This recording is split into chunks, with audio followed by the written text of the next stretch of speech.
Bienvenidos a este programa en donde seguiremos descubriendo la otra cara de la moneda nunca antes vista de los políticos junto a Jerry. ¡Comenzamos! ¿Qué tal, amigos? Bienvenidos a otro podcast de Voces de la Nación de la revista La Nación. Yo soy Jerry y espero que se encuentren muy bien. El día de hoy tenemos a una invitada muy especial, Marisa Ortiz. Ella es secretaria del Medio Ambiente del Estado de Guanajuato. ¿Cómo te encuentras, Marisa? Jerry, pues muy contenta de estar aquí con ustedes y de poder platicar pues de un tema que se vuelve importantísimo, el medio ambiente. El medio ambiente, así es. Oye, secretaria, vimos que te reconocieron en Forbes como una de las 30 mentes más sostenibles. ¿Nos quieres contar un poquito de esto? Pues debo confesarte, Jerry, que fue sorpresivo. Sí. O sea, no es que te postularas y que Claro. dijeras, pues yo quiero que me reconozcan. No. Claro. O sea, una persona me invitó a una red que se llama Visionarios. Ok. Y yo le pasé, me dice, oye, ¿me puedes mandar tu semblanza? Sí, claro. Y pues después de que se la mandé, resulta que sí, Forbes hace un análisis con jurados y todo, Claro. y pues perfiles muy diversos, desde sociedad civil, sector privado también, o sector público, y bueno, pues sí, contenta pues de recibir este reconocimiento, y pues también se vuelve un aliciente a decir Claro. con mayor razón hay que seguir trabajando por un reto global, pero que en el caso de México tenemos una responsabilidad enorme. Totalmente, pero este reconocimiento te lo dieron por todo el trabajo que vienes haciendo a lo largo de tu historial. Y pues bueno, para las personas que no sepan mucho de este tema, ¿cómo podríamos introducirlos? O sea, es muy necesario ver ya los temas del medio ambiente, algo que a lo mejor el gobierno ahorita no lo está viendo, pero ¿qué les dirías en general para introducirlos a todas las personas? Pues yo diría, a ver, todos los que nos están escuchando, en este momento están respirando un aire. Claro. Los está rodeando, no pueden salirse de él. Totalmente. ¿Y en qué condiciones está ese aire? Eso está ingresando a nuestros pulmones y va determinando nuestra vida. Lo mismo el agua que ingerimos, los alimentos y el propio clima, ¿no? Claro. O sea, al final, este año ha sido un año muy seco al principio y se habla ahora de un fenómeno del Niño donde vamos a tener un invierno frío y húmedo. Entonces, pues el medio ambiente define nuestra vida diaria y también puede definir el futuro. Entonces, claro que lo puede definir en lo que cada uno pues nos sumemos a hacer, a aportar. El reto no está fácil, Claro. pero mientras más nos sumemos, pues podemos ir verdaderamente trabajando por el futuro de nuestras familias, de nuestros hijos. Creo que todos, por ejemplo, diariamente trabajamos por llevarles un sustento. Claro. Pero si tienen el sustento y al final no van a tener las condiciones para poder respirar, tomar agua limpia, alimentarse por el tema de seguridad, pues entonces también no estamos realmente trabajando en su futuro. Entonces aquí es súper importante que cada acción cuenta, no hay acción pequeñita. Entonces pensar que en nuestra vida diaria podemos incluso hasta ahorrarnos cosas en materia económica, apagándole la luz, ahorrando agua, haciendo una separación de residuos. O sea, cada uno en nuestros hábitos diarios podemos verdaderamente pues hacer conciencia de qué queremos para el planeta y para el futuro. Invierno frío que mencionas y húmedo, me imagino que tiene que ver con el calentamiento global y eso tiene que ver con las malas actividades que llevamos como personas por no cuidar al medio ambiente. ¿Cómo podemos empezar a cuidarlo desde nuestras casas? ¿Cómo podemos contribuir, además de estas actividades que dices, de ir apagando las luces si no las ocupas, reutilizar las bolsas, no consumir plásticos y todas estas cosas? ¿Qué nos dirías? Yo primero enfatizaría, Jerry, a ver, hemos oído el cambio climático. Sí. ¿Y qué es exactamente el cambio climático, no? Entonces, a lo mejor este año el planeta nos lo ha estado diciendo fuerte y claro. Sí. Pero lo que sucede es que nuestro planeta tiene también ciclos climatológicos, ¿no? O sea, todos vimos la era del hielo, 1, 2, 3, y no es solo una caricatura, es una realidad. O sea, el planeta tiene estos procesos de enfriamiento y demás. El problema es que, pues, este proceso desde que empezó la revolución industrial y empezamos a quemar todos los hidrocarburos, pues lo aceleramos, ¿no? Y entonces la curva que normalmente tenía un ciclo así, de repente, o sea, y el planeta dijo, sí. ¿Y ahora qué pasó? Me están verdaderamente, ahora sí que afectando. Claro. No le damos la oportunidad de que el planeta verdaderamente se regenere. Incluso hay quien te habla de que consumimos mucho más de lo que a lo largo del año al planeta Tierra le corresponde poderse regenerar. Para el caso mexicano, casi siempre por agosto ya nos consumimos todo lo que nos tocaba del año. Entonces, pensemos en nuestras casas o en nuestras familias como si ya hubiéramos consumido los primeros 8 meses todo lo que teníamos de recursos. ¿Qué va a suceder? Nos quedan 4 meses donde nos vamos generando una deuda, ¿no? Sí. Y entonces, si al rato, si es en la tarjeta, si es en no sé qué, pues se vuelve inviable. Eso es lo que está pasando con el propio planeta. Claro. Entonces, el cambio climático es un reflejo de todo esto. Hemos consumido muchos hidrocarburos y pues alteramos. Y esto ha ido afectando en la pérdida de biodiversidad, en la pérdida, al final de cuentas, de los ecosistemas y pues en la contaminación que sufrimos todos y todas. Entonces, bueno, pues, ¿qué vamos a hacer? Vamos a estar de espectadores viendo lo que le pasa al planeta, muriéndonos de calor y luego muriéndonos de frío y diciendo, ay, entonces ahora necesito un nuevo aire acondicionado, ahora necesito una calefacción, o sea, no podemos asumir solo un papel de espectadores. Claro. El planeta nos habla de que tenemos que ser verdaderamente protagonistas, ¿no? O sea, no estamos para hacer acto de presencia en el planeta, ¿no? Claro. Nuestra vida está para que verdaderamente hagamos la diferencia. Y en ese sentido, bueno, pues yo los invitaría primero, hay muchas opciones en Internet, que calculen su huella ecológica diaria. Ok. O sea, al final métanse, ahí te mide, por ejemplo, cuánto estás gastando o generando de emisiones por el transporte, ¿no? Sí. ¿Qué tipo de transporte usas? O sea, un transporte público donde verdaderamente al transportarte, pues la emisión se comparte entre varios. Sí. O es un vehículo unipersonal sí. que usas para irte a comprar cualquier cosa a la esquina. O puedes usar la bici, o puedes caminar, o sea, al final las decisiones las tomamos nosotros. Claro. Y esa parte es súper importante. El tema del transporte va ligado a la gran mayoría de nuestras emisiones que generamos diarios. Tú y yo llegamos aquí en que llegamos, ¿no? Sí. O sea, ¿y cómo lo podemos transformar? Incluso hasta nos hace bien hacer algo de ejercicio. Sí, exacto. Sí. Y lo mismo, a ver, los productos que consumimos. Si vas a consumir un producto, pues elige uno que tenga menos impacto, ¿no? Claro. O sea, todos los días estás generando basura. Cada uno de nosotros la está generando. ¿Qué estás haciendo para que sea menor lo que tú estás dejando de huella en el planeta? Que sea una huella positiva, cuidándolo, en lugar de una huella donde estés almacenando tu cantidad de basura, ¿no? Claro, claro. Entonces, es hacer conciencia. ¿Qué es lo que estoy verdaderamente impactando? Ahí también te van a poner de alimentación, ¿no? O sea, ¿qué es lo que consumes? Todo en este planeta requiere agua para su producción, hasta nuestros teléfonos inteligentes. ¿Qué haces para reducir tu consumo de agua diaria?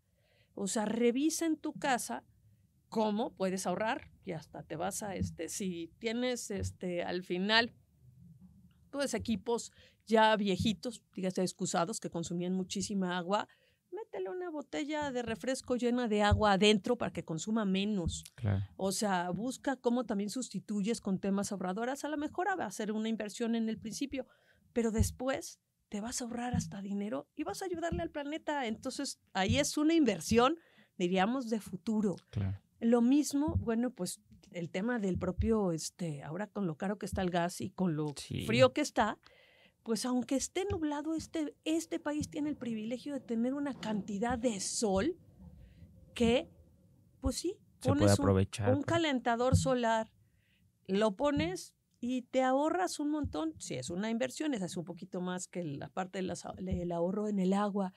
Lo mismo si lo haces con los sistemas fotovoltaicos, comúnmente llamados celdas solares. Con lo caro que nos sale de repente la luz, sí, pues al final ambos, tanto el gas como al final los combustibles fósiles son los que más impactan en el planeta, pero además tienen una volatilidad en los precios a nivel global, que pues nuestro bolsillo sí es una inversión, pero luego te lo agradece, ¿no? O sea, y te lo agradece y pues nosotros podemos ir marcando la diferencia y son acciones, diríamos, pueden ser inversiones de este tipo, como decíamos, o inversiones bien sencillitas. Ponte una cubeta cuando te vas a bañar. Exacto, es justamente el ejemplo que te iba a poner, que yo siempre pongo una cubeta para ya después de que me baño, pues esté llena y usarla para el excusado, por ejemplo, ¿no? Eso es como pues, algo que hago, digo, nos falta hacer más cosas, pero son esos pequeños ejemplos los que hacen la diferencia, ¿no? A ver, si consumes un montón de agua diariamente, cuando te bañas, cuando lavas los dientes, cuando se lavan los trastes, cuando se cocina, cuando lavas tu ropa, bueno, ¿qué puedes hacer para disminuir ese consumo? Yo también pongo la cubeta. La verdad es que privilegio, ahorita no hace falta, pero privilegio echárselo a mis plantitas. Claro. Para que también son seres vivos y lo requieran, Claro. Pero si no, el excusado es una buena opción porque también lo tienes al ladito. Sí, al ladito. Pero lo que sea más fácil y al final entonces en lugar de tirar el agua y que se vaya en el drenaje, la estás aprovechando. Y lo mismo, hay formas muy sencillas de captación de agua de lluvia.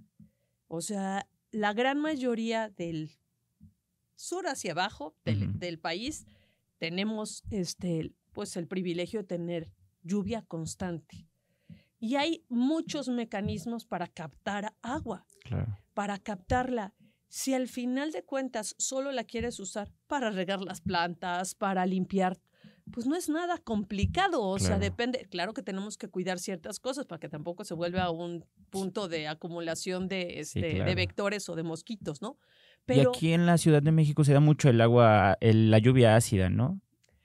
Bueno, es que cuando llueve y está la contaminación, pues entonces esta lluvia se puede volver lluvia ácida. Okay. Normalmente se da la lluvia ácida cuando se combina la presencia del dióxido de azufre, sí. que se produce con la quema de hidrocarburos, principalmente combustóleo. El combustóleo mexicano tiene un alto contenido de azufre. Lo preferido para este gobierno. Entonces, imagínate que está el combustóleo, sí. sube en emisiones y luego pues está lloviendo, pues se hace esa mezcla. Sí. Pero al final, bueno, pues es importante ir monitoreando en qué condición. No es permanente que esté llegando ahora sí que esta contaminación de Tula, porque es de donde viene para la Ciudad de México y en otras partes, bueno, pues es ir monitoreando cómo está, pero esa agua se puede usar. En la parte de arriba de nuestras casas, ¿podríamos tener un sistema de acumulación o es algo más grande? O sea, no por ejemplo, yo no sé cómo se hace ese sistema de acumulación. ¿Es algo que tiene que ver con cosas más grandes o desde la casa podríamos tener algo así? Fíjate que hacia allá iba yo a comentarlo. ¿Puede ser tan sencillo? Perdón. No te preocupes. Al contrario, muestra tu interés en el tema. Y sí, con esta escasez de agua, hacia allá tenemos que ir, hacia vincular la tecnología, las ecotecnologías, para ir dando soluciones a estas problemáticas.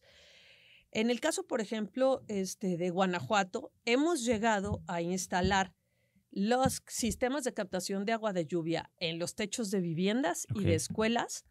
Y después tiene 3 procesos de filtrado y termina con una potabilizadora.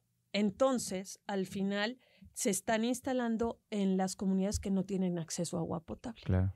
Porque imagínense, nosotros estamos aquí muy acostumbrados a que o está la botellita de plástico o está el garrafón y demás, pero lo que termina sucediendo es que lo tenemos a la mano y no dimensionamos lo que significa tener agua potable. O sea, imagínense no contar con ese vital líquido. Sí. O sea, ni podríamos hablar bien, ¿no? Se nos estaría así cerrando la garganta. ¿Qué es lo que sucede? Esas familias van a los arroyos, a los ríos o a los pozos y ponen en riesgo su salud por el agua que están tomando. Aquí la potabilizadora te permite que abras y te tomes directo. Y sí, los techos se puede tener la infraestructura para captar ahí el agua. Estuvimos en una de las escuelas se hacen las adaptaciones en los techos de los salones, se aprovecha ese espacio con la tecnología y con, bueno, pues las tuberías se van a 2 tinacos, son 10,000 litros, y se hace el proceso de potabilización con los también 3 filtrados previos. ¿Qué es lo que sucede? Que les cambias la vida. Además, estos sistemas a la larga son más económicos que estar llevando agua de un lado a otro, ¿no? Me imagino. Pues aquí, en estas comunidades, por ejemplo, gastan la gran mayoría de sus recursos en traer pipas a veces. O cuando no tienen, o sea, cuando llegas al arroyo y está completamente seco, ¿qué hacen? Sí. O sea, el agua la necesitamos para cualquier cosa. Uh-huh. Entonces, pues lo que también nos decían así, en temas de salud, o sea, llegaba el estiaje y entonces, o la sequía, nos enfermábamos del estómago todo el tiempo por el agua que estaban tomando. Entonces, claro que se puede usar de esa manera, pero podemos hacer cosas tan simples como un espacio donde puedas captarla y esa se puede usar, como decíamos, para limpiar, Entonces, esas ecotecnologías ya con la potabilizadora, pues diríamos que hacia allá tendríamos que ir, pero mientras tanto podemos hacer algo simple, o sea, empieza a llover, cómo lo puedas también aprovechar y hay forma de hacerlo. Y en viviendas o en escuelas, pues sí, les marcas la diferencia completamente. Oye, yo tenía una duda. Un youtuber muy famoso a nivel mundial que se llama MrBeast fue a poner pozos de agua en África. Puso como 30 pozos de agua para ayudar a las personas que no tienen acceso a agua. Estas estrategias también son sostenibles porque una cosa es captar el agua de la lluvia y otra cosa es sacar el agua de abajo, ¿no? De la tierra. Entonces, digo, nosotros aquí en la Ciudad de México lo estamos sufriendo mucho porque nos vamos hundiendo poco a poco por hacer ese tipo de sistemas. Como todo en la vida, los excesos son malos. Sí. O sea, al final de cuentas, ¿qué es lo que sucede? O sea, el ciclo hídrico también es como muy claro. Y si estamos extrayendo demasiada agua del subsuelo, pues eso claro que nos afecta. Claro. O sea, tendríamos que buscar primero el uso del agua superficial. Eso sería lo ideal, porque diríamos que es lo más sencillo. Claro. Ya cuando empezamos a extraer de más, como bien dices, bueno, aquí era un lago y entonces se complica en Ciudad de México, pero también en otros de los casos, cuando ya extraes demasiado, pues ya no necesariamente es agua lo que está saliendo, ¿no? Claro. Tiene otros componentes, metales en muchos de los casos, y eso puede ser también riesgoso para la salud. Entonces, hemos como seres humanos extraído de más en varias partes, y el reto es ahora recargar los acuíferos. O sea, necesitamos urgentemente recargar nuestros acuíferos, porque si no, pues es como decíamos en el déficit de hace ratito, ¿no? Extraigo, y después, entonces, sí hay otras formas, o sea, lo que habría que ver en África, bueno, pues qué condiciones tenían, o sea, si no tenían otra alternativa, pero en todos los casos también se habla, la parte de la recarga va de la mano en la restauración de los ecosistemas, en la reforestación. El agua no se produce mágicamente o que aparezca. Se produce en nuestras fábricas de agua, que son los bosques, que son nuestras áreas naturales protegidas. O sea, no es que abras la llave y salga mágicamente o salga de las presas. Es en esos espacios donde verdaderamente se produce. Y por ello es que tenemos que conservar esos espacios verdes que pues son los que nos permiten contar con el vital líquido, son los que al final son nuestros pulmones y son los que son nuestros salvavidas ante el cambio climático. Claro, totalmente. Oye, ahorita comentabas el tema de la movilidad y que tiene que ser más sostenible. Por ejemplo, en las ciudades, más bien, ¿qué porcentaje o me imagino que es de las cosas que, como bien mencionabas, de las cosas que más contaminan, ¿no? La movilidad, el transporte. ¿Sí crees que debería de haber como un sistema para poder transportarnos, no sé, alrededor de 15 kilómetros, 20 en bicicleta para ir al trabajo? O sea, vemos las ciudades que están hechas para ser recorridas en carro y no tanto en sistemas sustentables como la bicicleta, como los patines eléctricos, que por cierto siento que son muy peligrosos porque muchas personas se han roto la mano y se caen y así. Entonces, y por ejemplo las bicicletas en este sistema de movilidad, pues es muy peligroso también porque los automóviles los arrollan, ¿no? Entonces, por ejemplo, yo me podría venir en bicicleta al trabajo, pero no me vengo justamente por eso, porque es muy peligroso porque las vías estas de bicicleta pues no las respetan. Entonces también eso tiene que ir muy de la mano con el gobierno, que es el tema que quiero tocar ahorita también. Bueno, yo lo que te diría es, si la movilidad es en este país, hay dos cosas que son las que más emisiones generan en nuestro querido México. La primera es la generación de energía y la segunda, aunque en algunos estados es la primera, es la movilidad. Te pongo un ejemplo, o sea, en el caso de Guanajuato, el 30% de las emisiones es por las fuentes móviles, por la movilidad. Pero algunos compañeros de otros estados hablan de que en sus estados son el 60%. ¿Cómo crees? Sí. Entonces, claro que podemos marcar la diferencia. Y entonces es labor de todos, como decíamos. El gobierno puede poner la infraestructura de calidad con condiciones, pero tú lo dijiste hace ratito, ¿cómo todos colaboramos para que entonces se respete y se tenga seguridad vial? Claro. Y para que entonces propiciemos esta transición. O sea, el planeta nos ha hablado, nos habló en la pandemia, nos habla en el cambio climático. Entonces tenemos que entrar a una transición de un modelo de vida distinto, de un modelo de desarrollo distinto. Y en esa transición, pues tenemos que entrarle cada uno, ¿no? O Claro. sea, al final la pandemia nos mostró que sí se podría paralizar el planeta en decir no se consumen combustibles fósiles, se puede. O sea, nos mostró que es posible, pero también nos mostró que no podíamos seguir con el modelo anterior, ¿no? Claro. Entonces, pues claro que en el tema de movilidad, pues es una colaboración, o sea, y lo que decíamos, o sea, no puedo yo estar esperando que el gobierno me resuelva la vida, o sea, incluso con esta realidad, la Agenda 2030, los Objetivos de Desarrollo Sostenible, claro, te hablan de que no es un tema solo del gobierno o no es un tema solo del medio ambiente. Es un tema transversal en donde atiendes lo social, atiendes lo económico, atiendes al final lo ambiental y eso te permite tener como esta hoja de ruta para la humanidad, pues para que este planeta sea vivible, sea disfrutable, nos dé calidad de vida.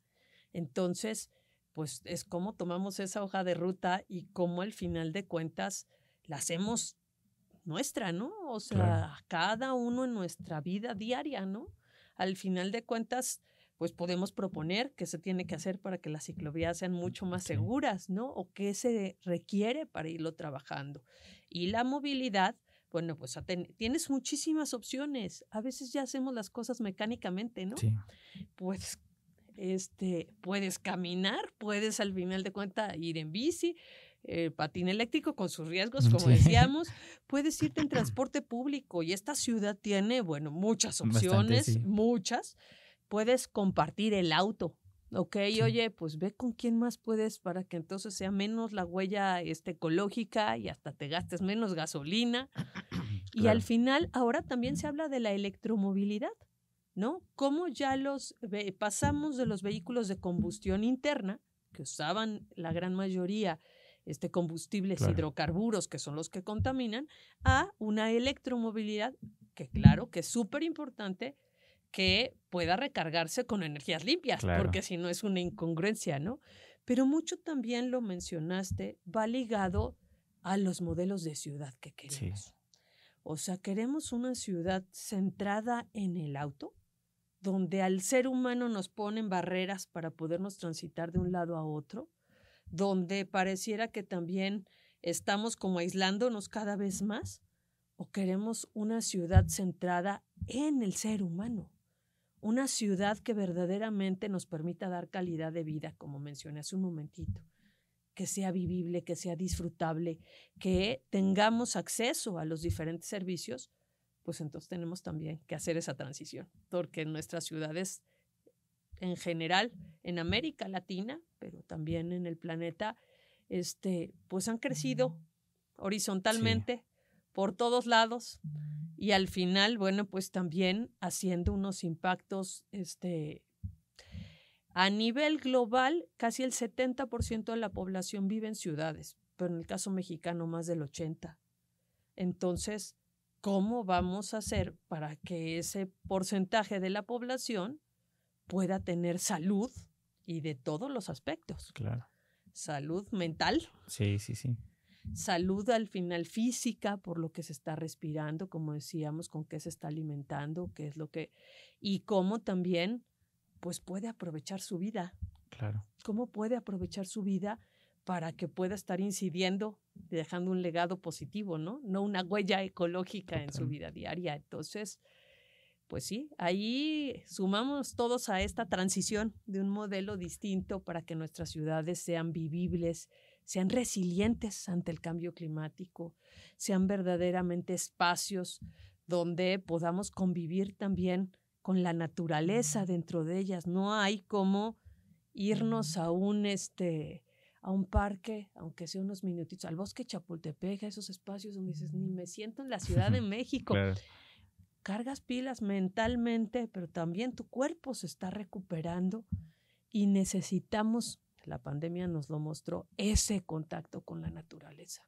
El tema de la concientización tiene que ir de la mano, pero también el gobierno tiene que poner de su parte, ¿no? Y tiene que ver también mucho con la planeación urbana. Estaba leyendo que el 80% de la población antes de la revolución industrial estaba en las zonas aledañas a las ciudades, bueno, en el campo, y después de la revolución industrial ese 70-80% se vino a las ciudades, como bien mencionas.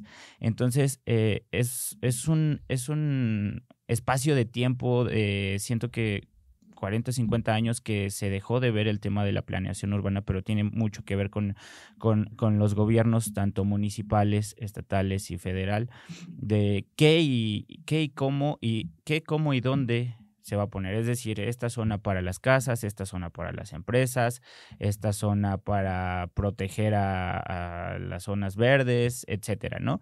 Entonces, quiero que si nos puedes contar un poquito de cómo han llevado esta gestión en Guanajuato, qué es lo que haces también en la Secretaría del Medio Ambiente y qué logros han tenido a través de estos años que has podido estar al mando de esta. Bueno, yo creo que hay que enfatizar también como un poco el contexto de si el 80% o más de la población mexicana vive en ciudades, ¿qué es lo que esto implica? ¿Cómo les vas a dar los servicios básicos, ¿no? ¿Cómo al final pues no propicias que los propios ciudadanos tengan que trasladarse 2 horas para llegar a un punto? Claro. Porque son 2 de ida y 2 de regreso y entonces eso claro que va generando un impacto. Además, ahora con esta transición que mencionaste al principio, prácticamente el 70% de las emisiones del planeta están vinculadas a las ciudades, porque las ciudades requieren energía, las ciudades requieren todos esos servicios. Entonces, ¿cómo vamos a hacer que nuestras ciudades asuman el reto de pues disminuir esas emisiones, porque eso es contaminación que va ligado a nuestra salud y demás? Hablan de que prácticamente el 90% de la población que vive en ciudades tiene algún problema de calidad del aire en la ciudad donde vive. Y eso, bueno, pues también implica qué es lo que se tiene que hacer. Tú lo decías, los gobiernos tenemos que hacer la parte que nos toca. Y la primera parte que nos toca es ordenar el territorio. Claro. O sea, esta es nuestra casa. Y el primer recurso que tenemos es el suelo, el territorio donde vivimos y pues es establecer dónde vas a realizar las actividades que generen el menor impacto y que hagas un uso eficiente de los recursos. O sea, tienes una superficie, un espacio, es como nuestra casa, pensemos todos. Sí. En nuestra casa pensamos, bueno, pues, ¿dónde está la recámara, la sala, el comedor, la cocina? En nuestro querido México, nuestro municipio y demás, ¿Dónde tenemos los diferentes recursos? ¿Cómo podemos hacer un uso eficiente? Y el gobernador Diego Sinue, cuando fue diputado local, propuso en Guanajuato crear un código territorial. ¿Qué es esto? O sea, sí, el 115 constitucional determina que los usos de suelo los establecen los municipios. Aquí se logró articular para que en el Código Territorial de Guanajuato se ordene todo el territorio con una visión de desarrollo urbano, pero con una visión también ecológica, en un solo instrumento. Nuestra legislación a nivel federal tiene 3 instrumentos que regulan el mismo territorio: los planes de desarrollo urbano, los planes de ordenamiento ecológico y los atlas de riesgos. Pero entonces no se comunican estos instrumentos. En Guanajuato, con este código, se genera un plan estatal de ordenamiento territorial con estas 2 visiones: la ecología, o sea, el ordenamiento ecológico, cómo conservo mis recursos, y el propio desarrollo urbano. ¿Y cómo estableces? Se analizó en 2019 todos los recursos que tiene Guanajuato. Claro. Y a partir de eso se establecieron qué actividades se pueden realizar en cada lugar. Tenemos 817 UGATs, unidades de gestión ambiental territorial, es decir, como piezas del rompecabezas de Guanajuato, donde en esa piececita se analizó qué recursos hay aquí, cómo voy a hacer un uso eficiente de los mismos y qué sí puedo hacer y qué no puedo hacer. Porque ¿qué es lo que pasaba? Pues que si de repente me costaba barato ese terreno, lo compraba y lo usaba para lo que se me ocurriera. Pero entonces, en muchos de los casos, no solo son los servicios, sino los impactos ambientales, no solo. Y entonces tenías una fábrica y al lado unas viviendas y al lado. Aquí lo que se buscó, o sea, el instrumento establece, puedes tener viviendas. ¿Viviendas de qué tipo?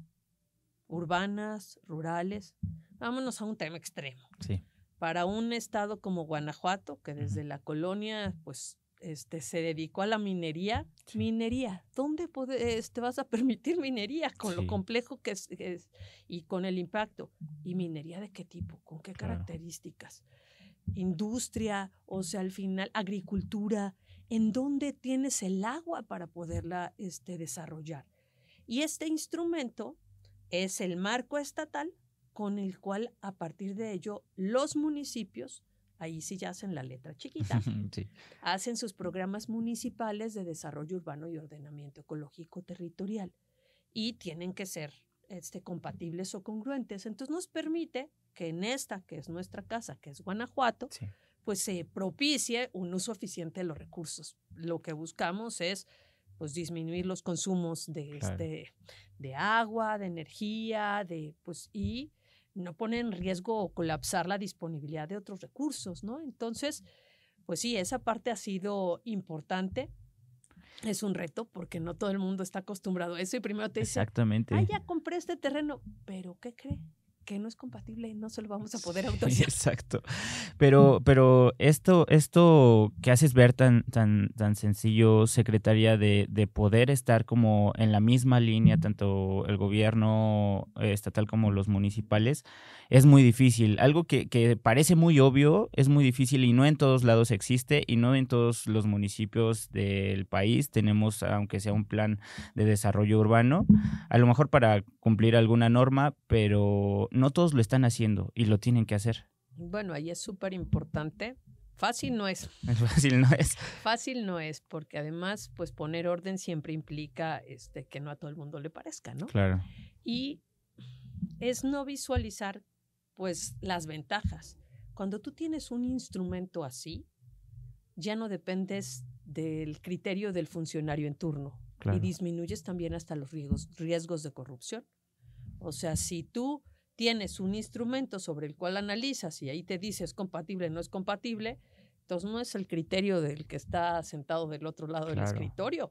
Es, a ver, aquí se hizo este análisis y a partir del análisis se determinaron estas condiciones. Y así también buscas conservar las áreas naturales protegidas, porque si no, también el riesgo es que las ciudades y la mancha agrícola la sigue presionando y siguen desapareciendo con el riesgo que implica decíamos, bueno, pues en pérdida de agua, en estrés hídrico, en temas también de no tener quien te filtre la contaminación, en pues afectar a la biodiversidad, a los animales, las plantas que son de esos sitios. Entonces, no, claro que no es fácil, implica desde hacer el instrumento, cuidarlo, trabajar con los municipios para que hagan sus instrumentos municipales. En el caso de Guanajuato, ahorita más del 70% de la población vive en un municipio con un programa municipal de desarrollo urbano y ordenamiento ecológico territorial, pero pues no es fácil. Y sí, Guanajuato hizo este primer esfuerzo. Te debo de confesar que cuando tuve la oportunidad de estar de diputada federal, tratamos de generar un solo instrumento que ordenara con estas dos visiones, la ecológica y la del desarrollo urbano, pero como uno lo atiende Sedatu, que es el de ciudades, y el otro Semarnat, no logramos un acuerdo y en Guanajuato ya existe. Entonces, claro que lo hemos ido compartiendo como un caso de éxito que implica ir ajustando. O sea, sí es necesario, por ejemplo, y lo estamos trabajando ahora, en el caso de Guanajuato, la planeación que se hace del desarrollo del Estado tiene una visión a largo plazo. Es decir, normalmente en los estados, las planeaciones es el Plan Estatal de Desarrollo y es por el sexenio, ¿no? O sea, y entonces se reinventan los estados o las propias ciudades o municipios cada 6 o cada 3 años. Por 6 años. En Guanajuato, los instrumentos de planeación son a largo plazo. Entonces, ahorita el que está vigente es el del 2040. Sí. O sea, al final, diríamos, estamos con esta visión y se está trabajando en el 2050, en este momento. ¿Y por qué? Pues también vimos que es súper importante del 2040 al del 2050 aterrizarlo en territorio. Entonces se va a vincular con el Plan Estatal de Desarrollo Urbano y Ordenamiento Ecológico Territorial, porque el desarrollo tiene que quedar claro en qué parte del territorio es. Claro. Que eso nos faltaba, estaban los dos instrumentos por separado y ahora lo estamos trabajando porque así nos va a permitir cuidar la biodiversidad, nos va a permitir también, bueno, pues trabajar en temas de cambio climático para el Estado, nos va a permitir trabajar en movilidad, en sustentabilidad urbana, pero ya aterrizado en un sitio en particular, ¿no? Exactamente. A nivel internacional, bueno, ustedes tienen su propia agenda 2030, 2040 y 2050, como dices. Felicidades, la verdad no lo he escuchado en muchos estados. Y a nivel internacional hay una agenda 2030 que ya se tendría que estar trabajando en la 2040. ¿Sí se está haciendo? Bueno, ahorita, en la parte de los instrumentos internacionales, siempre lo que se hace es que ahorita nos quedan 7 años para la del 2030, se trabajó en 2015 y ahí fueron 193 países quienes suscribieron esa Agenda 2030, esos 17 Objetivos de Desarrollo Sostenible, y estamos a la mitad del camino. Sí. Entonces, ya que se acerque un poquito más, es que seguramente los países estarán generando estos acuerdos. Pero ahorita a la mitad del camino, pues sí se han hecho algunas reflexiones, ¿no? De que nos faltan mucho por hacer. Claro. Y una de las cosas, por ejemplo, más valiosa que se ha hecho en esta revisión de la mitad del camino es que cuando menos en las agendas ambientales se habla de que se tienen que articular. ¿A qué me refiero? Había una agenda, por un lado, en temas de cambio climático, una de biodiversidad y otra de lucha contra la desertificación del planeta. Pero al final todo tiene que ver. Claro. Van de la mano. O sea, el cambio climático le afecta a la biodiversidad y hace que se esté volviendo un desierto el mundo. Y pues lo que hagas para recuperar los ecosistemas va a beneficiar a la biodiversidad y va a permitirte adaptar al cambio climático. Entonces ahora lo que se habla es que estas agendas pues tienen no que ir paralelas, sino que tienen que ir de la mano. Y eso va a permitir que los recursos que se estén utilizando sean mucho más eficientes, sean más transversales. Entonces, pues sí, claro que implica todo esto. Y, por ejemplo, en el propio gobierno del estado en Guanajuato, lo que hemos dicho es, a ver, esta Agenda 2030 global la tenemos que aterrizar en las políticas públicas, no solo las ambientales, claro, sino las de desarrollo económico, las de turismo, las de salud, las de educación, o sea, las de desarrollo social. ¿Cómo lo vas tomando como bandera? Te pongo también un ejemplo. Nosotros en Cambio Climático tenemos una comisión intersecretarial, o sea, estamos las dependencias que tenemos que ver con el tema.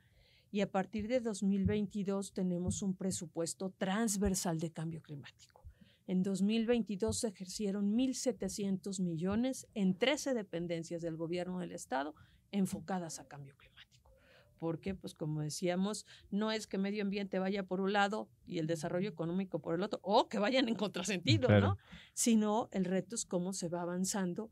Y estamos muy conscientes que somos la quinta economía, éramos la sexta a nivel nacional, pero que esta transición hacia una economía sustentable se vuelve clave.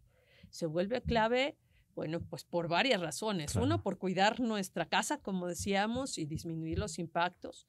Pero la otra también, la sustentabilidad debe de atender la parte social. Y si la sustentabilidad es como una mesa de 3 patas. Una pata es lo económico, la otra es lo social y la otra lo ambiental.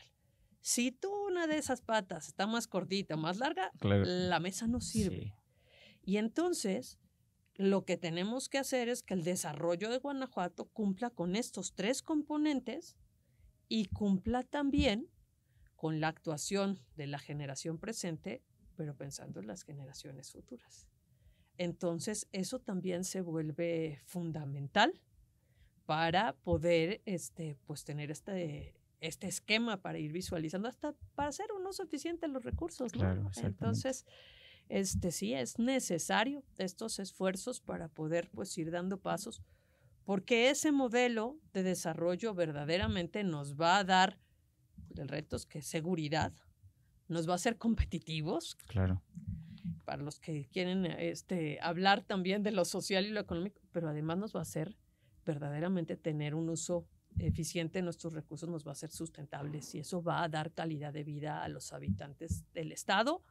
Y lo que hagamos en Guanajuato estamos muy conscientes que genera beneficios en la región, en el país y en el planeta entero. No se queda lo que sucede en cada rincón, no se queda ahí, se extiende en nuestra casa común. Secretaria, la verdad es que tengo muchas más preguntas, pero por el tiempo yo creo que te vamos a tener que invitar una segunda vez para que nos sigas platicando este tema del medio ambiente. La verdad es que está muy padre y también queremos conocer de ti en esta ocasión. ¿Quieres sacar una preguntita random de la tómbola? Con mucho gusto. Y el tema es que yo... Si me permites, yo me extiendo. No, está súper bien. La verdad es que también nos gusta mucho y a la audiencia también le gusta. ¿Cerveza artesanal o vino? ¿Qué te gusta? Lo que más me gusta para tomar es el tequila. El tequila. Como buena mexicana, sí. El tequila, luego el mezcal. Ok. También muy mexicano. Claro. Y después yo creo, los dos me gustan, depende de dónde sea. Y el vino... pues un vino mexicano que sea de consumo y de preferencia ambos con una menor huella ecológica. Entonces, en base a eso lo decides. Claro. Y pues un vinito para estos climas fríos siempre se siempre se agradece, ¿verdad? Y la cervecita cuando hace calor, entonces sí. Claro. Oye, como te comentaba, empezamos de lleno con el tema ambiental, pero queremos saber de ti. Queremos saber de qué te gusta, cuál ha sido tu historial dentro del tema de gobierno y todo esto, pero quisiera empezar con cuál es tu filosofía de vida o cómo tú llevas la parte espiritual o personal con este trabajo. Y también cómo esa filosofía te llevó a entrar a la política. Me imagino que porque estabas preocupado por el medio ambiente dijiste, pues puedo hacer el cambio por este medio lo más directo posible, ¿no? Bueno, yo a lo mejor lo resumiría en una frase. Ok. Haz que este momento valga la pena. O sea, sí estoy convencida que si estamos aquí es por algo y es para que dejes un legado, incidas. Y en tema ambiental, pues es súper importante. La verdad es que te debo confesar que antes de meterme en temas ambientales me metí en temas de política. Entonces soy orgullosamente hecha en Acción Juvenil. Excelente. Secretaria municipal y estatal de Acción Juvenil en mi Puebla, en mi lugar natal de nacimiento. Y bueno, pues ahí soy miembro activo desde el 95. No saque cuentas en edad, porque si no, entonces se complica. Y ahí me involucraba más en temas educativos, porque estoy convencida que la educación en México es lo que puede transformar también la parte social y demás. Me encantaba la parte también de educación cívica. Mi tesis de licenciatura se enfocó hacia eso, porque es la función de identificarnos de que vivimos en una comunidad, vives en una sociedad y todo lo que tú hagas se interrelaciona con los demás, ¿no? Y pues sí, participaba ya en todos estos temas juveniles y demás. Y fue cuando fui regidora en Puebla Capital, presidí la Comisión de Ecología. Esto hace 15 años. Y ahí, pues me empecé a involucrar en los temas ambientales. Me encantaron y de ahí no los he soltado. Los tomé como bandera de vida, como una forma de pues hacer realidad el bien común. Claro. Incluso de pensar en la dignidad de la persona humana o sea, en proyectar nuestros principios, ¿no? Y es por ello que después de ser regidora, presidenta de la Comisión de Ecología en Puebla Capital, fui directora de Medio Ambiente en un lugar, bueno, pues un municipio tan grande como Puebla. Y después, pues ahí estuve poquito tiempo porque me fui a la Diputación Federal. De mayoría, o sea, recorrer la parte surponiente de la ciudad de Puebla. Y te debo confesar que ahí ya no pedí la Comisión de Educación, pedí la de Medio Ambiente y Recursos Naturales, me involucré en temas pues energéticos también. Tuve la gran oportunidad de pues de trabajar en la reforma energética, el paquete verde de la reforma energética que fue propuesta de Acción Nacional. Y ahí modificamos el artículo 25. El artículo 25 constitucional define cómo es el desarrollo de México y le logramos incorporar que ahora el desarrollo de México sea sustentable, con bajas emisiones de gases de efecto invernadero, conservando nuestros recursos naturales. Y bueno, pues claro que costó ese proceso, pero se logró. Y luego trabajamos para desarrollar la ley de transición energética. La ley de transición energética incluye las metas de energías limpias, temas de eficiencia energética y el tema de generación distribuida, es decir, que podamos hacer la pequeña escala de generación en nuestros hogares y demás. La legislación funcionó muy bien, claro que después ahorita la han querido ahí desmantelar, pero pues contenta y satisfecha de lo que estuvimos ahí trabajando.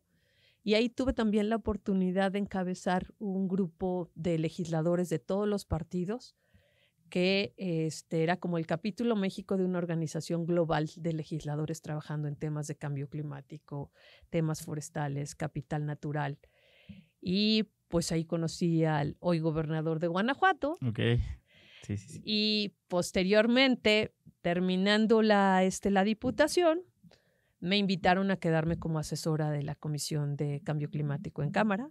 Entonces tuve 3 años como asesora, ya para ver las dos trincheras de en Cámara, de lo que es ser legisladora y luego asesora.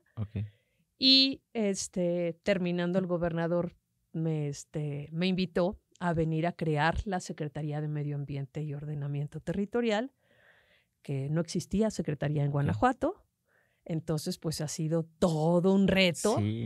Crear algo de cero para un estado como Guanajuato y bueno, pues además de crearlo, pues como platicábamos, pues encabezar a todos los secretarios de medio ambiente de los estados, porque estoy de presidenta de la NAE. Claro. Y pues sí, articulando todos los esfuerzos, acercándonos a la cooperación internacional.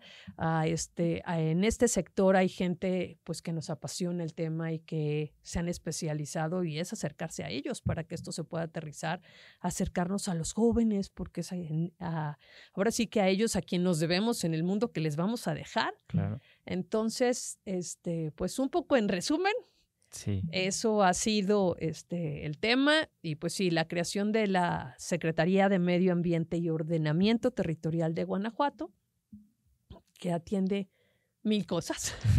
O sea, te diríamos, atendemos calidad del aire. Okay. Y en calidad del aire, pues es todo el monitoreo. Monitoreamos en tiempo real. Okay.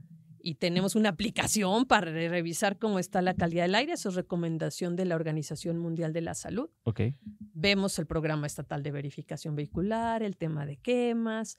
Al final también estamos atendiendo una transición en temas de ladrilleras. Uh-huh. También, bueno, yo le digo que la Secretaría tiene 2 manos, la agenda gris y la agenda verde. Sí.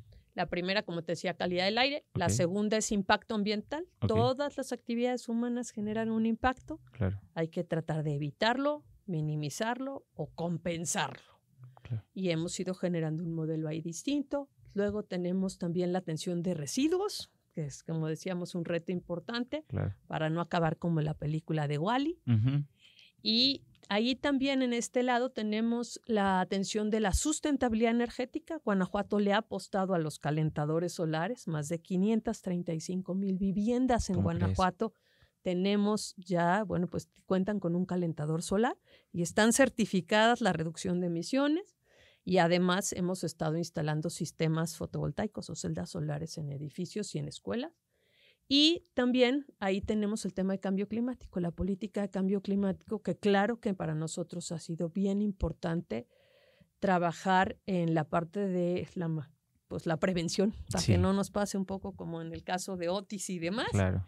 Y la agenda verde, atendemos áreas naturales protegidas, o sea, se han incrementado de 30 a 36 áreas naturales en lo que llevamos del gobierno.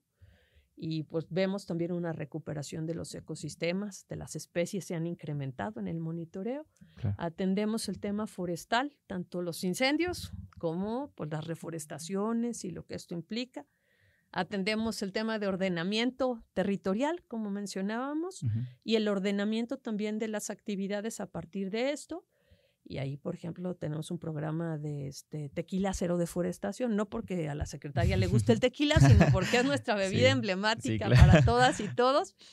Y también allá estamos trabajando un programa de sustentabilidad urbana, porque sí somos un estado densamente poblado. Claro. Y transversalmente, educación ambiental, porque esto implica pues, un cambio de conciencia para todas y todos, con programas para jóvenes, para docentes, para padres de familia y también para funcionarios públicos, para que empecemos a predicar con el ejemplo. Entonces, a grandes rasgos, es lo que hace la Secretaría, una Secretaría pues recientemente creada. Somos todavía un arbolito bonsái, ahí que va creciendo. Que hay que cuidarlo muy bien. Exacto, pero contenta y satisfecha. Qué padre, secretaria. Justo uno de los objetivos de este podcast es que los jóvenes se den cuenta que personas normales y con el interés de poder contribuir al país, pues logran hacerlo como tú. Tú eres un claro ejemplo de esto.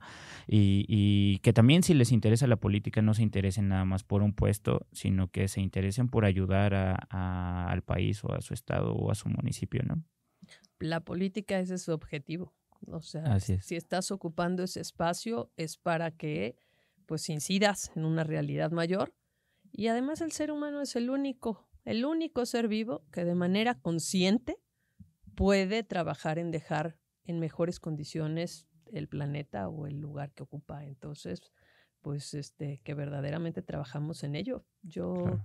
Para los que quisieran involucrarse en temas de política o en esta parte comunitaria, social, ambiental, pues los grandes héroes nacionales y demás también eran hombres y mujeres de carne y hueso, con problemáticas que simplemente en su momento escribieron la historia de nuestro país y a nosotros nos toca escribirla ahorita. Exacto. O sea, está abierto el libro de la historia de aquí en adelante que queremos que se escriba en nuestra historia personal, en la historia de México, en la historia del planeta entero. Claro. Oye, secretaria, no me quiero ir sin antes preguntarte, porque nos da mucha curiosidad. ¿Cuáles son tus hobbies? ¿Qué es lo que te gusta? ¿Te gusta ver películas? Sí, bueno, poco tiempo tengo, pero me encanta ver, sí, claro. Sentarte en una tardecita de películas. Me gusta ir al cine. Me gusta ver series también en plataformas con mis hijos. Okay. Me gusta pasear con mi perro, aunque poco tiempo tengo. ¿Tu serie favorita o tu película favorita? Mi película favorita. ¿Cuál puede ser? Me gusta mucho Un paseo por las nubes. Es una película vieja, bueno, como cuando yo estaba en el juvenil, más o menos, que habla justo de la zona de los viñedos de Baja California y demás. Y con un arraigo en la parte de la familia. Esa me gusta mucho. Y mi serie favorita, me gustan las series que tienen un tinte medio histórico. O sea, como The Crown o algo así. Me gusta la de Borgen, que habla sobre supuestamente la primer ministra danesa. Y cómo justo como un ser humano, una mujer que tiene que atender su familia, tiene que atender pues un país y demás, y te muestra todos esos aspectos. Esa parte me gusta, y me gusta la parte histórica. De la vida diaria de una persona. Bueno, me encanta la escena donde está eligiendo qué se va a poner para el debate. Y le sale la hija y le dice, no te queda bien. Se te ve. Y sale el esposo y le dice, no te preocupes, en campaña es normal que te estreses y subas de peso, ya lo sabes, te queda mejor, ¿no? O sea, somos seres humanos de carne y hueso. Sí, totalmente. Justo acaba de estar Xochitl Gálvez aquí y también es su serie favorita. Entonces, ¿música te gusta? ¿Qué música oyes? Pues mira. ¿Podcast escuchas? Escucho un podcast que me gusta, que habla un poco sobre el tema como de crecimiento personal. Es una psiquiatra que te va mostrando cómo funciona el cerebro, cómo funciona la parte también nuestro estómago, como otro segundo cerebro, porque eso te permite entenderte y ver cómo también potenciarte, ¿no? Entonces, ese me gusta mucho escucharlo. Soy muy dada también, pues, para estos retos y todo lo que implica como mamá, ama de casa, secretaria, presidenta de la ANAE, metida en temas ambientales, partidistas, plataforma, pues tienes que irte nutriendo para poder pues cumplir con todos esos aspectos. Entonces, eso me gusta. En música, me gusta la trova porque me gusta que lo que al final cantas diga algo. O sea, diga algo cuando tú estás cantando, también te permita como sacar, a veces hasta hacer catarsis. Me encanta el karaoke. Entonces, me gusta eso. Escucho música pop, o sea, música de todo un poco. De todo un poco. La música es fundamental también. Como ser humano, te nutre, te ayuda. Entonces, depende un poco del estado de ánimo. Soy muy dada a poner también música como de Diego Torres, cosas así que me motiven, que me animen. Tengo incluso un playlist que se llama Ánimo.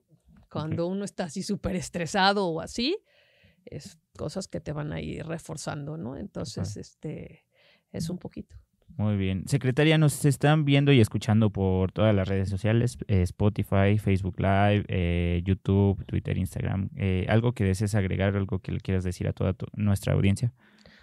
Pues invitarlos a que cada quien decida cómo quiere escribir su historia y cómo quiere aportar a esa historia. Entonces, todos podemos verdaderamente ser esas heroínas, esos héroes que marquen la diferencia. Entonces, invitarlos y ponerme las órdenes también ahí en mis redes sociales para lo que requieran. Juntos vamos aprendiendo, juntos nos vamos fortaleciendo. Para las chicas también que se empoderen, que participen. Sí me tocó también pues abrir brecha en varias de las cosas, ser la primera mujer en tal o cual cosa y creérnoslo, podemos lograr grandes cosas. Yo estoy segura que las y los mexicanos pues tenemos esa capacidad para hacerlo. Pues bueno, muchísimas gracias, secretaria, y nos vemos, esperamos que próximamente por acá. Gracias a ti, Jerry. Nos vemos, amigos, en el siguiente podcast de Voces de la Nación, de la revista La Nación. Hasta la próxima. No olvides vernos todos los miércoles a las 19 horas a través de Facebook Live. Recuerda que también nos encuentras en Spotify y Apple Podcast. Gracias por escuchar este nuevo episodio. Nos vemos la próxima.